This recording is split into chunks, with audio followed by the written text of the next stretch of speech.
அனைவருக்கும் வணக்கம். இன்று கர்நாடக மாநிலத்தில் அமைந்துள்ள கட்டீல் துர்கா பரமேஸ்வரி ஆலயம் பற்றி தெரிந்து கொள்வோம்.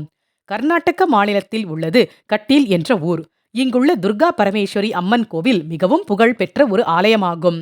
இந்த அம்மனை அப்பகுதி மக்கள் துர்கம்மா என்றும் அழைக்கிறார்கள். பழங்காலத்தில் இந்த பகுதியில் கடுமையான பஞ்சம் நிலவியது. அந்த பஞ்சத்தை போக்குவதற்காக ஜவாலி என்ற முனிவர் தவத்தில் ஈடுபட்டார்.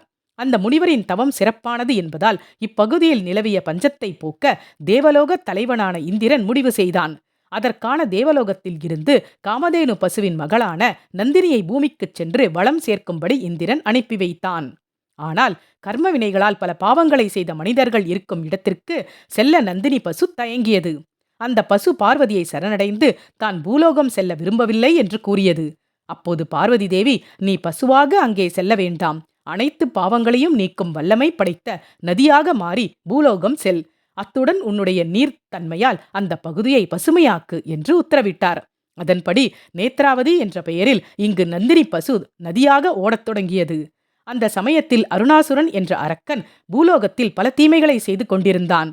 அவனிடம் இருந்து உயிர்களை காக்கும்படி பார்வதியிடம் முனிவர்கள் வேண்டுகோள் வைத்தனர். அதன்படி அரக்கனை வதம் செய்வதற்காக பார்வதி தேவி மோகினியாக வடிவம் எடுத்து வந்தார். மோகினியின் அழகில் மயங்கிய அரக்கன் அவளை பின்தொடர்ந்தான். நேத்ராவதி ஆற்றின் நடுவில் இருந்த பாறையின் பின்னால் ஒளிவது போல் மோகினி பாவனை செய்தாள். அரக்கன் அவளை பிடிக்க முயன்றான். அப்போது மோகினியாக இருந்த பார்வதி தேவி வண்டாக வடிவெடுத்து அவன் உடலுக்குள் நுழைந்து அவனை கொன்றார். உக்கிரத்துடன் இருந்த பார்வதியை அமைதிப்படுத்த முனிவர்கள் இளநீரால் அபிஷேகம் செய்தனர். உக்கிரம் தணிந்த அன்னை ஆற்றின் நடுவில் துர்கா பரமேஸ்வரி என்ற பெயரில் கோவில் கொண்டாள். இவ்வாலயத்தில் உள்ள அம்மன் சிவலிங்க வடிவமாக இருக்கிறார். அவருக்கு அம்மன் வடிவில் அலங்காரம் செய்கிறார்கள். நதியின் மடியில் தோன்றிய இடம் என்பதால் கட்டீல் எனப்பட்டது.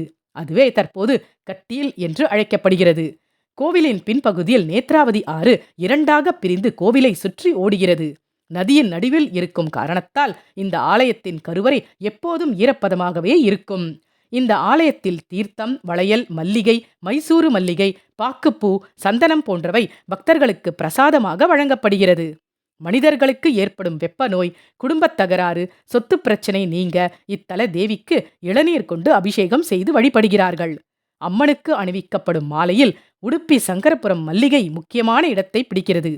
திருமண வரம், குழந்தை பேறு, இழந்த பொருள் மீண்டும் கிடைக்க மல்லிகை பூவை வாழை நாரில் தொடுத்து அணிவிக்கின்றனர். ஓம் சக்தி. நன்றி. வாழ்க வளமுடன்.